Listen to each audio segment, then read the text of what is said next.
दिसंबर तिमाही के लिए सरकार की तरफ से जीडीपी ग्रोथ के आधिकारिक आंकड़े जारी होने से पहले एजेंसियों ने अपने ग्रोथ अनुमान जारी करना शुरू किए हैं। मंगलवार को स्टेट बैंक ऑफ इंडिया ने अपनी रिपोर्ट में कहा है कि दिसंबर तिमाही के दौरान जीडीपी ग्रोथ 4.6% रह सकती है। एसबीआई का यह अनुमान रिजर्व बैंक के अनुमान से बेहतर है। रिजर्व बैंक का अनुमान 4.4% का था, लेकिन इंडिया रेटिंग के अनुमान 5% से कम है। सरकार की तरफ से 28 फरवरी को दिसंबर तिमाही का ग्रोथ अनुमान जारी होगा।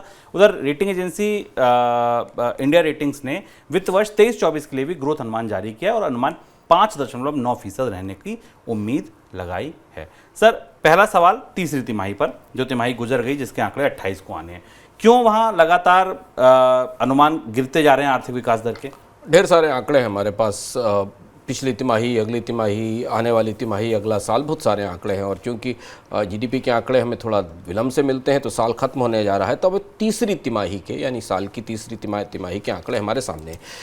इससे पहले जो दूसरी तिमाही थी साल की, उसमें भारत की आर्थिक विकास दर 6.3% रही थी। वहाँ से तेज गिरावट तीसरी तिमाही की आर्थिक विकास दर में दिखाई दे रही है। 3 अलग अलग आकलन है। कुछ आकलन 4.4% के हैं जो आरबीआई ने दिए हैं, और कुछ आकलन 5.1% के हैं। पर यह बात स्पष्ट है कि जो भारत की आर्थिक विकास दर में तेज गिरावट का दौर शुरू होने की संभावना बनती दिख रही थी, वो इस तिमाही में आकर और गहराएगी। यानी अगर औसत माने तो जो पिछली तिमाही है जो हम पार करके आए हैं, वह उसमें भारत की आर्थिक विकास दर 5% के आसपास या 5% से नीचे रह सकती है। ये एक तिमाही में हाल फिलहाल में काफ़ी तेज गिरावट होगी तिमाही आधार पर विकास दर में।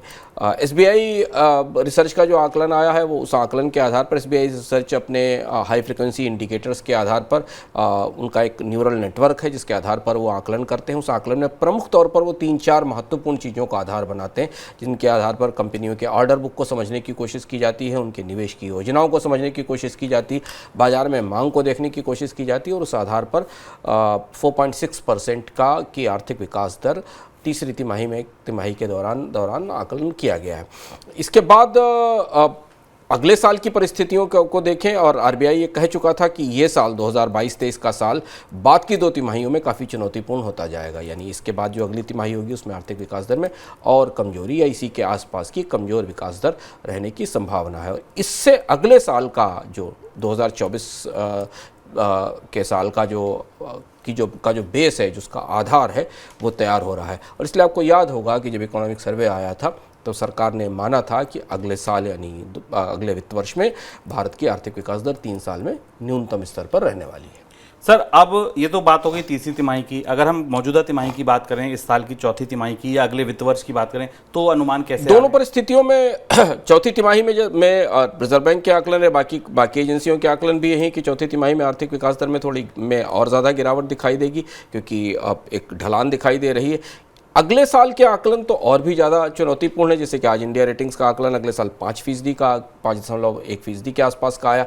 यानी क्या अगला साल जो कि 2023-24 का साल होगा, क्या वो अगला साल भारत में 6% से भी नीचे आर्थिक विकास दर का होगा? ये बड़ी दुविधा और बड़ा सवाल है। और अगर अगले साल की आर्थिक विकास दर 6% से भी नीचे रह जाती है तो इसका असर हमें सरकार के राजस्व पर, नौकरियों पर काफ़ी जगह दिखाई देगा। यहाँ एक और बड़ा कैविएट और एक और बड़ी चुनौती है, एक और ग्रे एरिया दिखाई दे रहा, वो मौसम को लेकर है, जिसको हम लगातार कह रहे हैं कि एल निनो का खतरा या मानसून पर असर या खरीफ की फसल को लेकर होने वाली संभावनाएं या गेहूं के उत्पादन में गर्मी बढ़ने के कारण गिरावट की आशंकाएं, इन्हें अभी अगले साल के आर्थिक विकास दर के आकलन में शामिल नहीं किया गया है। इन्हें शामिल करने के बाद अगले साल की तस्वीर थोड़ी और चुनौतीपूर्ण होती दिखाई देती है।